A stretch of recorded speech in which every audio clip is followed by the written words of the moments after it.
And we're back on a Tuesday in the car like we never left. Welcome to the Confessions of a Not So Dangerous Mind podcast. I'd like to thank you all for spending some of your Tuesday afternoon here with me in New York. But once again, we're going to skip past all that promotional jazz and get right to the guts of the episode. Another New York Yankees and baseball themed episode on the way. There are certain names in Yankees history that are well known as far as big Yankee fans, Gen Xers, older, young boomers, and their names they may be hallowed names, as this gentleman for sure is. But the younger fans might know the name. They may have seen them when they used to have Old Timers Day. I don't know why they stopped doing that. But you almost have to look into a person's career to understand just how great they are. And in Yankees history, if the question is asked, who are the best left-handed pitchers in Yankees history? Well, if you're young, the first person you're going to think of is Andy Pettitte. Andy Pettitte is not the best left-handed pitcher in Yankee history or the second best left-handed pitcher in Yankees history. He's third. And Andy Pettitte himself would agree that he's third. Number one is Whitey Ford. Whitey Ford is generally regarded to be the best pitcher in the history of the franchise. If you want to throw Mariano Rivera ahead of him, I can't take issue with that. But starting pitcher, Whitey Ford is number one. Number two is Louisiana native Ronald Ames Guidry. Ron Guidry, as he was known, some fans under 40 remember that he was the Yankees pitching coach, and they used to talk about his career. And the gist that you would get from Guidry and about Guidry's career is not wrong. There are some times when you hear of somebody, and not just in baseball, it could be another sport, it could be a different field, but this gist that you get, the sense you get, is this was a person who was blessed with special abilities, even within the context of a sport where it is so rare to become a major leaguer. Guidry was still different. Ron Guidry is on the level of a Don Mattingly in the sense that this is somebody who was blessed with generational, otherworldly talent, but didn't do it long enough to be in the Major League Baseball Hall of Fame. I would say Guidry probably was closer than Mattingly from that perspective. He came closer to actualizing his, what his career should have been. But whereas Don Mattingly's, his prime was too short, in the case of Ron Guidry, his prime started too late. And that is, from a certain point of view, you don't want to say it's not tragic, but in the context of sports and people just spitballing and arguing over who was better, this pitcher versus that pitcher, who had the better career, Dwight Gooden, Oral Hershiser, or Ron Guidry? Well, the answer to that, even though Guidry had the least number of wins, the answer to that is Ron Guidry. And how do you compare somebody like Sandy Koufax to somebody like Tom Seaver? These are all fun arguments, and usually nobody gets hurt. Occasionally there'll be a bar brawl or some stupid shit like that. But Ron Guidry was a late bloomer. And from a certain point of view, Don Mattingly was a victim of circumstance in later era because he happened to reach major league caliber as the organization was beginning to go the wrong way. In the case of Guidry, he was a pretty high draft pick, but he bounced around the organization. And the thing is, Major League Baseball is so much different than even American Legion ball. In most cases, high-end college and low minor leagues. Ron Guidry, as a young pitcher in his early 20s, dominated everywhere he had been. But when he got into the middle and high minor leagues, the fact that he pretty much just had a fastball and a curveball which didn't really have that much on it. He said it just sort of rolled into the strike zone, and he threw hard enough and he had good location, he could get it by guys, but he really wasn't much of a pitch. And so the Yankees had big dreams for Guidry. You could see that the guy was a little string bean, throwing 97 or 98 miles an hour. It took him a long time to get going. But Ron Guidry was born, I think it was Lafayette, Louisiana. And he was not allowed to play sports as a child. His mother was afraid he would get hurt. Even a mostly non-contact sport like baseball, she frowned on it. She didn't want him to, she just didn't want to do anything related to sports or athletics. She was too afraid, especially because he was a little bit undersized, at 5, 6, 7 years old, whatever the case was. So he grew up not really doing anything athletics related. But there are these kind of stories which seem apocryphal, but when you look at the sum total of a person's life, you say to yourself, this was just meant to be. Ronald Ames Guidry was meant to be a pitcher, his mom notwithstanding. So the story goes that when Ron Guidry was about 6, maybe 7 years old, there was an athletic field near where the Guidry family lived. I don't know if it was a high school baseball diamond, football field. It was something like that. And in order to go home from the local grocery store, the mother, Guidry's mom, took little Ronnie along. They would cross through this field, and nothing had ever happened. It's not like the kid was going to be playing. They're just walking across a field. So on this one particular day, there were some high school-aged boys. It may have been a high school team, Lafayette High, I don't know. Guidry told the story that he didn't mention who it was.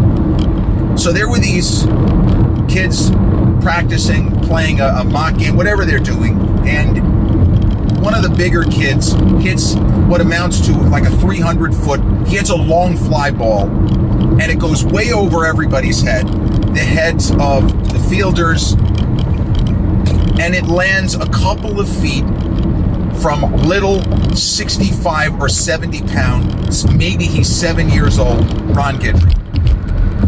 It's right at his feet. Now, Ron Guidry, he knew what a baseball was, but he had never thrown a baseball. He had never picked up a baseball. He never had a baseball in his hand. Nothing. He looks at his mom. She doesn't say anything. And some of the boys, they were probably about 100 feet away. They said, "Hey, kid, can you throw the ball to us?" Or some variation on that. So Ron Guidry says, "My mom told me," no, it's okay, sweetie, or something like that. Ron Guidry picked the ball up with his left hand, and he threw it as hard as he could in the direction of the boys who were in front of him that were saying, "Throw us the ball, kid, it's okay." The story goes that Ron Guidry did not just throw the ball to the two boys, 17-year-old guys, 100 or 120 feet away from him. He threw the ball all the way past the infield, and it crashed into the backstop behind where the catcher would be. He threw the ball close to 300 feet on a fly. Now, I don't need to tell you that 99.9% of adults could not do that. Ron Guidry was 7 years old, and he threw the ball close to 300 feet on a fly. That is not normal. That is ability that cannot be explained, that does not make sense. This is not Ken Griffey Jr., the son of a great baseball player. It was like a gift from above. That's how Ron Guidry got into sports. He said that the coaches of this team came racing out and running towards him. They knew the mother. "Mrs. Guidry, why didn't you tell us that your son had a cannon for an arm?" Words to that effect. That's how he got his start originally. So he had moved up. I'm sorry for telling the story out of order. He had moved up easily, and then he just reached this point in the high minor leagues where the fact that all he did was throw 98 miles an hour, it wasn't good enough anymore. Unless you're Mariano Rivera throwing 97 mile an hour cut fastballs, you've got to have more than one pitch. No matter how good your command and location is, you have to have more than one pitch. And the way Guidry described it in his autobiography, I had a curveball, but it deserted me somewhere in high school. And I just always thought that was funny the way he described it. So he had cups of coffee with the Yankees, but he just didn't stick with the roster. And in 1976, the Yankees gave him another shot. They had him in the bullpen, but he was having difficulty getting batters out consistently. And there was talk maybe they're going to trade him. And this is true. The Kansas City Royals were always high on his talent. And they thought, Ewan Kaufman was still running the team at that point, but they thought the Yankees, they wouldn't have said this out loud, they thought the Yankees had mismanaged and mishandled this guy for forever. And that they knew what they could do. We can make this guy a winning pitcher. Look at this talent. Look at how good he throws. Look at how perfect his delivery is. He had a delivery that looked like he was going to be all over the place, almost as if he was attacking the batter, but his form was perfect. You can't do it better. And Tom Seaver would talk about that too. Seaver was a guy whose mechanics were impeccable. Nolan Ryan, Jim Palmer, Guidry's mechanics, you almost can't teach it. This is a guy who's not going to hurt his arm. Look at how perfect he sets up to throw that fucking baseball. So at 76, Guidry had his moments in the bullpen, but he just didn't pitch that well. And Billy Martin, the Yankee manager, was running out of patience. And George Steinbrenner, who was not known for patience, he loved Guidry. He called him Ronnie even before he was, he got to where he was going to stick with the big club. Ronnie, my eyes tell me you can pitch. The scouts tell me you can pitch. Other teams keep asking about you. Why? What's wrong? What's going on? Words to that effect. Again, this is all so long ago, nobody knows exactly who said what at what point. But Billy Martin was really frustrated. He was really frustrated. He thought that Guidry had more in him, and he just didn't know. Nobody knew how to get it out of him. So the Yanks ended up going to the World Series in 76. And they got to camp the next year, and there was an idea that maybe Guidry, maybe this will be his year. And he started off in spring training, and he really pitched like crap.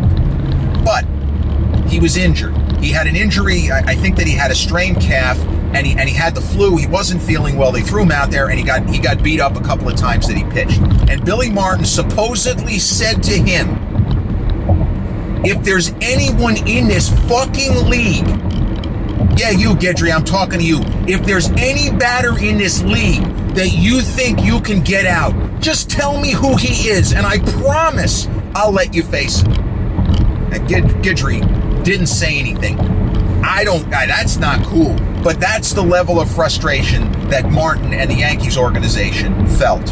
So right around this time, Sparky Lyle, who would end up winning the Cy Young Award. He was a reliever. I don't want to say he was Mariano before Mariano, but Sparky Lyle was the short reliever, but he pitched way more innings, let's say, than Mariano did in later years.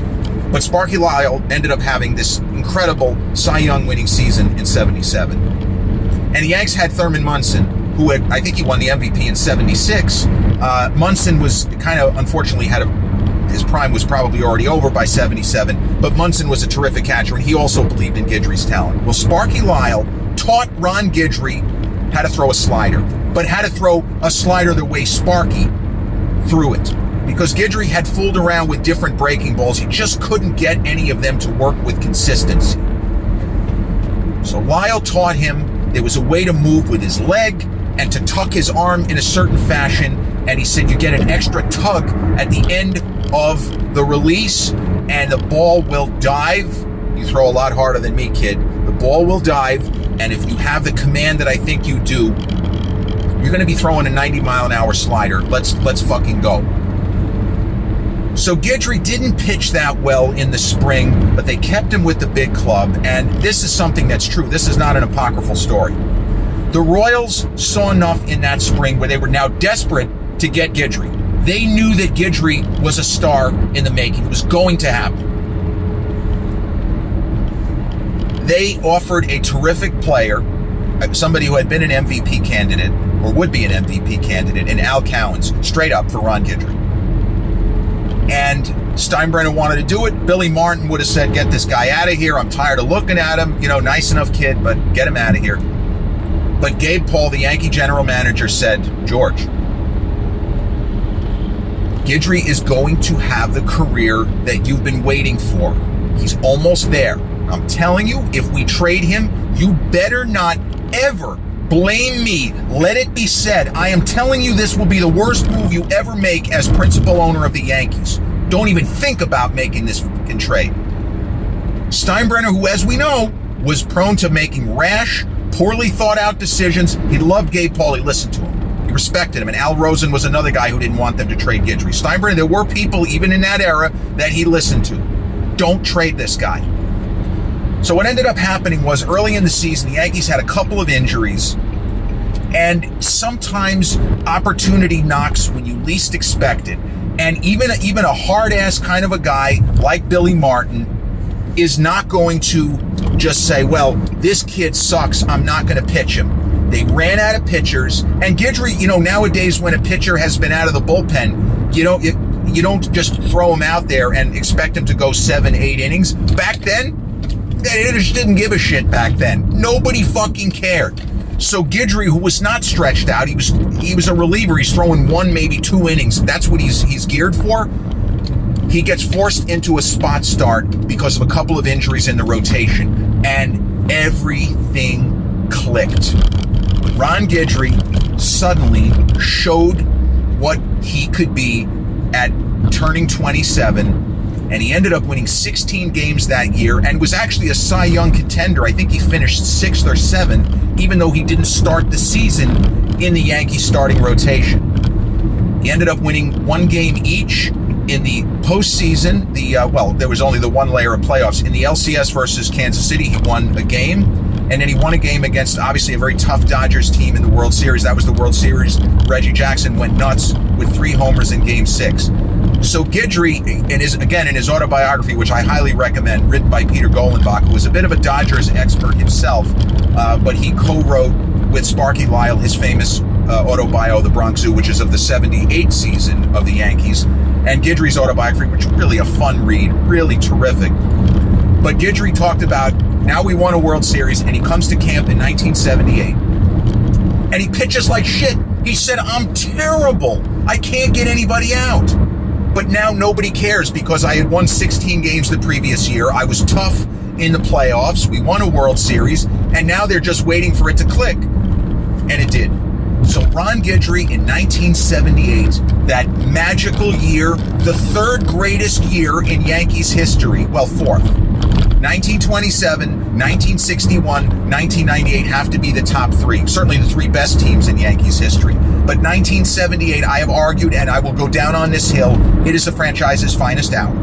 Defending the 77 title and coming back from 14 games behind the Red Sox in the second half of the season to win not only the division, but the World Series. Well, Ron Guidry started the 1978 season. He was 11-0 as the Yankees prepared to play a night game, a home game on June 17th, 1978, 47 freaking years ago tonight.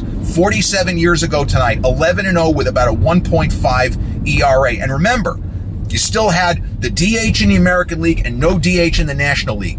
A sub-2 earned run average with a DH is a lot more impressive. Hell, a sub-4 ERA is a lot more impressive than even a 3.5 in the National League because of the existence of the occasional, like if a Jim Rice is getting a night off, a Dwight Evans, even a Jim Spencer, a big hitter for the Yankees when he wasn't playing first. He was a lefty power hitter, Oscar Gamble, that kind of guy.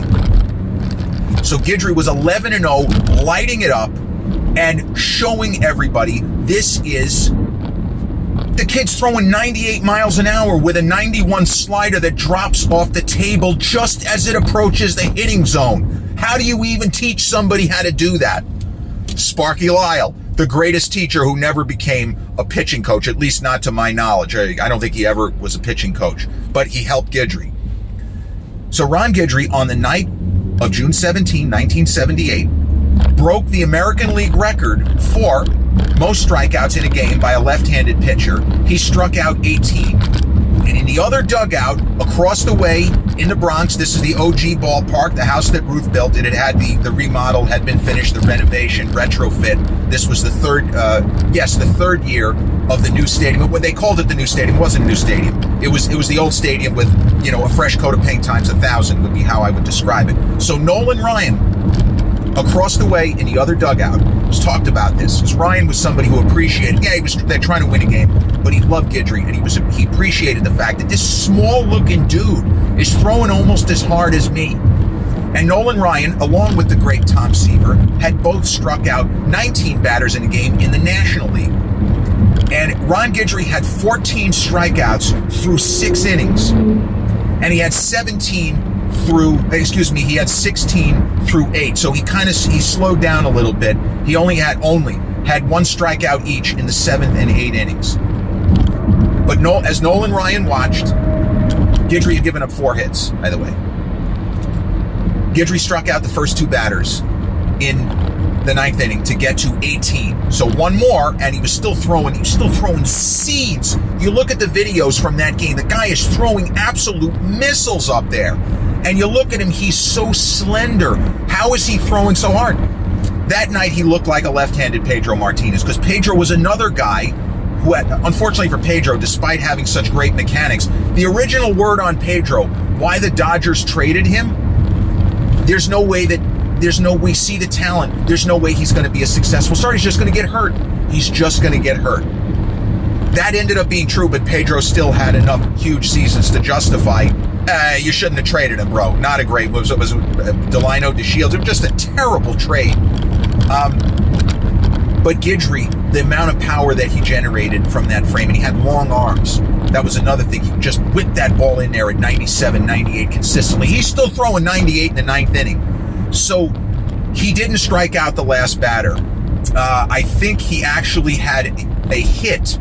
I think he gave up the 4th and final hit, and then he had 2 strikes. So he had 2 strikes on the last 2 batters, but did not end up getting the 19th strikeout. And after the game, and in later years when Nolan Ryan has talked about it, he said, of course I was rooting for Ronnie to do it. Of course I was. I mean, I didn't even have the record myself. I shared it with Seaver, and there was one other, I'm not remembering who the other one, but then of course it didn't matter, because not that it didn't matter, but in 1986, Roger Clemens struck out 20. First generation Roger Clemens struck out 20, and then in the famous, one of the great years in the history of the major leagues, 1998, with the Yanks, and of course the home run chase with McGuire and Sosa, Kerry Wood of the Cubs, he struck out 20 in a game. So as we sit here in 2025, the American League record and the National League record, it's just the major league record is 20, because both leagues had guys, or a guy, who struck out 20. So Guidry on that night struck out 18 California Angels. Everyone in a lineup struck out at least once. 2 guys, I think, struck out 4 times, the so-called golden sombrero. And it was just pure dominance. And Guidry that season, although he didn't pitch as well in the last 6 weeks, he was gassed. They were on a 4-man rotation. Guidry had stretches where he was pitching every, I think the Yankees had a 5-man rotation that year. I think Guidry started about no more than 35 games. But he did start to show the wear of the season, because the guy threw 9 shutouts. He threw 9 complete game shutouts. He was 13-0 before he lost his first game. And he really only got hit hard, where he got kind of knocked around, in one of his 3 losses. Mike Caldwell shut the Brewers out. I think Guidry gave up 6 runs that day. He had a couple of the other 2 losses were kind of close games at 2-1, 3-2. But through the tumultuous second half of that season, Guidry was the constant. Didn't say much in the press, and he just kept going out there and giving the Yankees a chance to win every time he got the baseball. And they made this incredible comeback, got a lead, and took the lead, had a 3.5 game lead over Boston before Boston made a comeback of their own to force what is known as, the Bucky Dent game. And Guidry, he ended up getting the win in that game. That was the 25th and final win of his 1978 regular season. But the irony is, Guidry didn't really pitch well that day. He got hit hard. The Yankees were exceedingly fortunate, not only to win that game, but that Guidry only gave up 2 runs, because he got hit hard enough they could have scored 4, 5, or 6 runs against him. He still had the fastball, but the slider just didn't have the snap that it had. For example, on June 17th, they're only human. And after a long season, Guidry needed a couple of weeks to kind of refresh and recharge. They didn't have it. They had to send him out there, and they were very fortunate to win that game. He pitched well in the postseason against the Royals when they beat the Royals. And in the World Series, he threw a complete game, game 3, and he was ready to go. He would have been on full rest if the series had gone 7. But Guidry ended up getting the win in a game that was more famous because Greg Nettles made a series of crazy Brooks Robinson-level defensive plays, which saved, 6 runs. The Yanks could have got swept in that series very, very easily. But Guidry's 1978 season, highlighted not only by the World Series win, but highlighted by his incredible record-breaking 18 strikeout performance 47 years ago tonight. His season ranks with the greatest individual seasons that a pitcher has ever had. You could point to maybe one of the years where Jacob deGrom was all-world. You could point to certainly Dwight Gooden in 1985 is comparable. Bob Gibson, the year that Gibson had a 1.12 ERA, you could certainly, but that was the year of the pitcher. Nobody hit that year. The best average in the major leagues, I think, was like 301 or 302. Guidry's season, though, 25-3, and then 2 more wins in the postseason, a World Series win, 9 shutouts, 1.74 ERA in a league with the designated hitter, and a lot of, as I say, mashers like Larry Heisel, another one on the Brewers who was a part-time designated hitter. 9 shutouts. I think he had 15 complete games. Absolute incredible pitching. A Hall of Fame season from a great pitcher. Guidry ended up winning 20 games 2 other years in his career, 1983 and 1985, where he finished second to a very young and spectacular near Hall of Famer in his own right, Brett Saberhagen. But Guidry just didn't have enough other big seasons. He was good in 1979. I think he won 18 games, and then in 1980 he won 17. He pitched well in 81, but he needed at least one more huge season to make the Hall of Fame. And his career record, it's something like 170 and 90. It's just a fantastic record, and he just didn't do it. He just didn't do it for long enough. But it is a true statement to say. One little tidbit, a historical kind of a gag. Guidry's 18 strikeout game somehow overshadowed the fact that Tom Seaver threw a no-hitter the same night. He threw a no-hitter the same night. The joke was that Tom Seaver throws a no-hitter, didn't even have the best pitch game of the week. Best pitch game of the week, he didn't have the best pitch game of the night. Anyway, that was just a little bit of a crazy historical quirk. It just happened that it was the same night. I mean, what are the odds of that, right? No-hitters are pretty rare. 18 strikeout games are arguably even more rare, and they happen on the same night. So Guidry retired, I think 1988 was his last year, so he was still in his 30s. And he was the second best pitcher, the second best lefty the Yankees ever had. If he had found that slider in, let's say, 1974, instead of finding it in the spring of 77, I think you're looking at a Hall of Famer. I think he at least one more 20-win season, and he probably gets over 200 wins in his career, and he certainly has a very strong case for Hall of Fame candidacy. But falling short of the Hall of Fame, it's not the end of the world.